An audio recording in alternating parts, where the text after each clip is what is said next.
monde, c'est Soulek avec vous. On y va aujourd'hui pour une réalisation sucrée, un cake à l'orange et noix de coco, une recette très bonne que j'ai fait il y a des années sur le blog, qui avait vraiment fait beaucoup de succès parce que c'est une recette très rapide, très bonne et surtout de saison. Pour la recette, bien sûr, vous avez deux options, ou bien utiliser du jus fraîchement pressé ou encore du jus de commerce. La seule chose est de s'assurer que si le jus de commerce est trop sucré, diminuez quand même un peu la quantité du sucre. Bien sûr, les ingrédients, vous allez les trouver en bas dans la boîte de description. Alors directement, on va voir ce qu'on aura besoin pour ce délicieux et moelleux cake à l'orange et à la noix de coco. Comme vous voyez devant vous, on va avoir besoin de sucre, de farine, de noix de coco. On aura besoin de levure chimique. On aura besoin de jus d'orange fraîchement pressé et on aura besoin d'huile. La première chose à faire avant de commencer la préparation du gâteau est de mettre le four à préchauffer et aussi de fariner et beurrer le moule qu'on va utiliser. Alors, je vais utiliser un moule à Savarin ou un moule à Mouscoutou ou encore un moule à charnière, connu aussi sous le nom du moule palestinien. Alors, on va commencer par beurrer et fariner ce moule. Ensuite, on va s'attaquer à la préparation. Tout d'abord, on va commencer par séparer les blancs des jaunes d'œufs.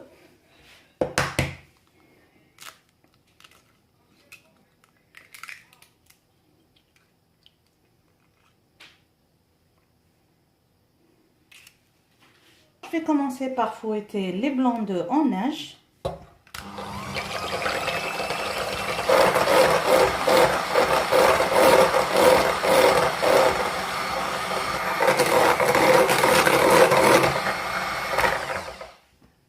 Alors, je vais encore fouetter bien. Quand les blancs d'œufs sont bien en neige, je vais introduire la moitié du sucre.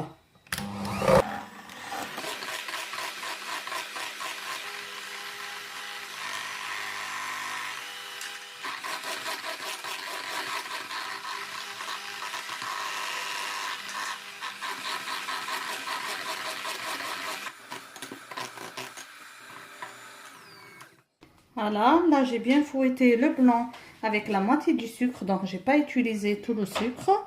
Je vais mettre ce mélange de côté et je vais passer à la deuxième préparation. Maintenant, je vais crémer les jaunes d'œufs avec le sucre restant.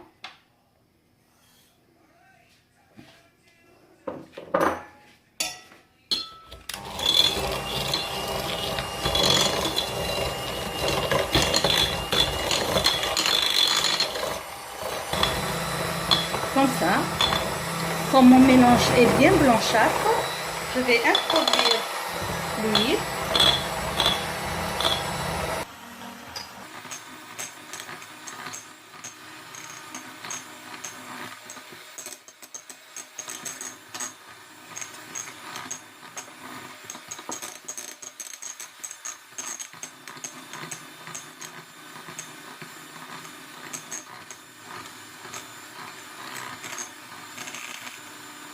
Je vais aussi introduire le jus d'orange tout doucement.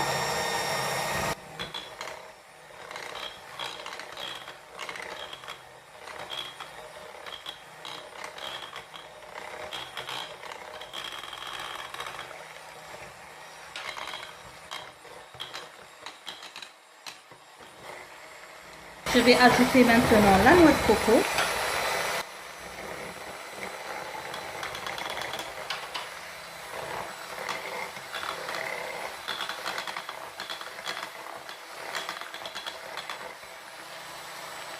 Là, je vais tamiser le mélange farine et levure chimique.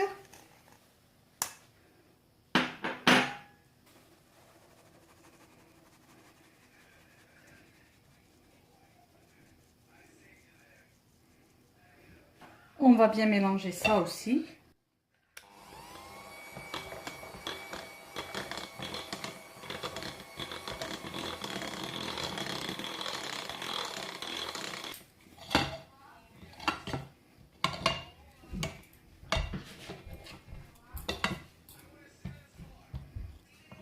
Voilà, il faut toujours racler tout ce qui est sur les parois.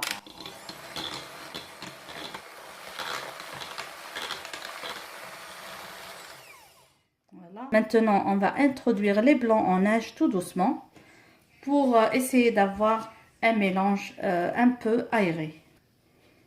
Donc, juste comme ça.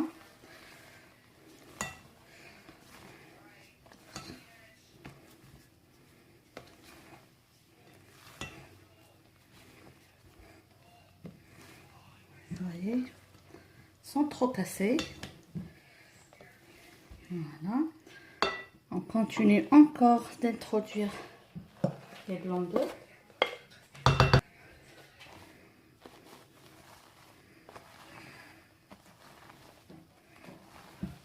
Franchement, cette méthode vous donne un mélange plus aéré. C'est mieux que d'utiliser la spatule à mon avis.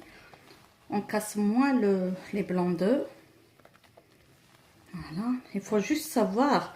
Donc, on ne va pas mixer. On doit soulever la pâte pour casser les blancs d'œufs délicatement. Et regardez, c'est très aéré.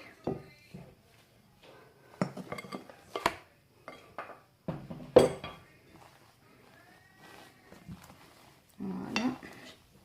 Je continue ainsi jusqu'à ce que j'introduis tout le mélange. C'est bien aéré, c'est pas cassé. Voilà.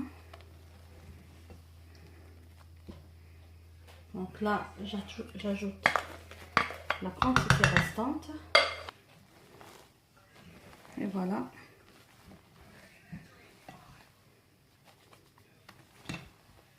Comme ça, on a introduit tout le blanc d'œuf sans trop casser.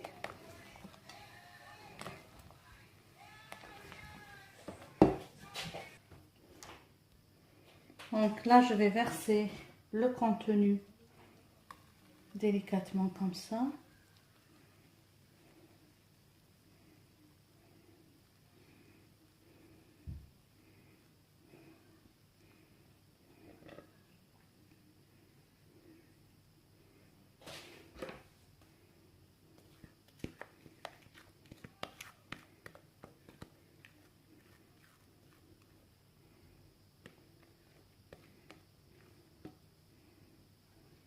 Vous avez vu, le mélange est bien moussant. Donc, c'est une très bonne méthode que d'utiliser le fouet à la place de la spatule. Ça mélange mieux. Et on va mettre, comme je vous ai dit, à cuire pendant 20 minutes à 180 degrés. On baisse le feu à 160 degrés. Et on laisse encore cuire pendant presque 30 minutes ou 40 minutes. Le plus important, on s'assure vers la fin qu'une lame insérée dans le gâteau sorte bien sèche. Voilà mon gâteau à la sortie du four. Je vais laisser un petit peu refroidir, démouler et laisser refroidir le tout sur une grille. J'ai laissé le gâteau à l'orange et noix de coco bien refroidir avant de le saupoudrer avec un peu de sucre glace. Bien sûr, c'est une question de goût. Si vous aimez, vous pouvez toujours le garnir avec un peu de confiture d'orange préchauffée et ensuite de noix de coco pour rester dans les mêmes saveurs. C'est un délicieux gâteau. Vous pouvez voir la coupe, il est très moelleux et le goût de l'orange est impossible et incroyable. Je vous conseille vivement de réaliser cette recette. N'oubliez pas, si vous avez des photos à partager avec moi, de me les envoyer sur mon email amourdecuisine@gmail.com. Merci encore une fois de m'avoir suivi. Si c'est la première fois que vous vous trouvez sur cette chaîne, n'oubliez pas de vous abonner, d'activer la cloche pour être notifié de toutes nouvelles publications. Je vous dis merci d'avoir visionné cette vidéo. Merci pour vos j'aime et vos partages. Et si vous avez des questions à poser, n'oubliez pas de laisser des commentaires. Je serai heureuse, que ce soit moi ou Linda, de vous répondre. Je vous dis encore une fois merci et à la prochaine réalisation.